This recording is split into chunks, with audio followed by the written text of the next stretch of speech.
My name is Harshvardhan Chaturvedi and I am a legal intern at Lexis & Company. So today we are going to talk about common law environmental remedies. Underlying the development of legal theory in the United States is a body of rules and principles relating to the government and security of persons and property that had its origin, development and formulation in England, brought to the American colonies by people of Anglo-Saxon stock.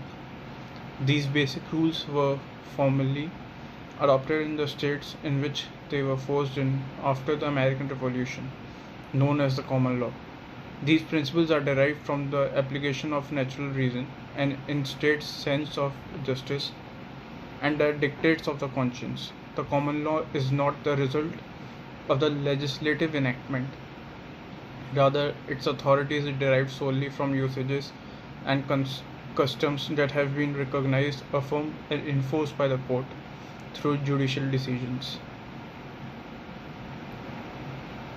It is important to realize that common law is not fixed or absolute set of written rules in the same sense as statutory or legislatively enacted law. The unwritten principles of common law are flexible and adaptable to the changes that occur in a growing society.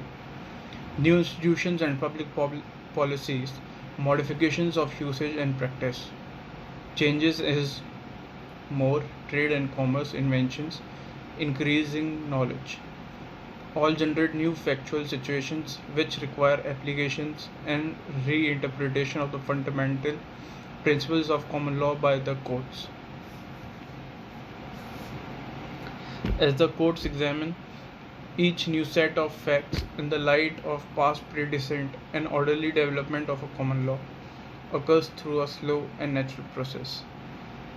Thus, the basic principles underlying an American jurisprudence remain fundamentally constant, evolving slowly and progressively.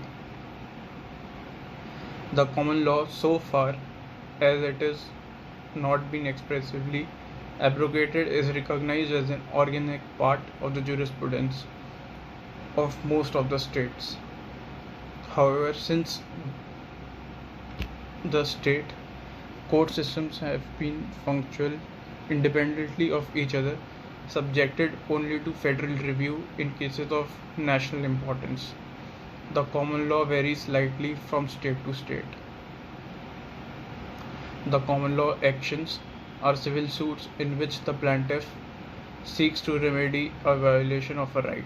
Civil actions are distinguished from criminal proceedings. Criminal actions are those in which the state seeks to readdress a breach of public or collective rights from that are established in codified penal law. The three types of common law actions most commonly encountered in the environmental field are nuisance, trespass, and negligence. Which actions fits where? Plaintiff will use negligence to seek damages of personal injury from environmental pollution.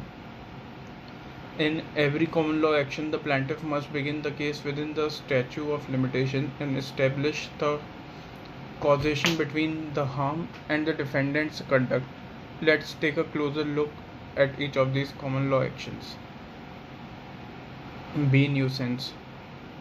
Nuisance is the most frequently pled common law action in environmental litigation. Nuisance law traditionally protected the right of the landowner to use and enjoy property. Nuisance is defined as that activity which arises from the unreasonable, unwanted, or unlawful use by the person of his own property, working in obstruction or injury to the right of another or to public and production, using material annoyance, inconvenience, and discomfort that the law will presume resulting damage. The general law is that the person which use his hand or personal property in any manner he sees fit. However, this rule is subjected to limitation The owner must use his property in a reasonable manner. A nuisance arises whenever a person uses his property to cause material injury or annoyance to a reasonable neighbor. Odors, dust, smoke, other airborne pollutants, water pollutants, and hazardous substances that have been developed in nuisances. Nuisances action come in two forms: public and private.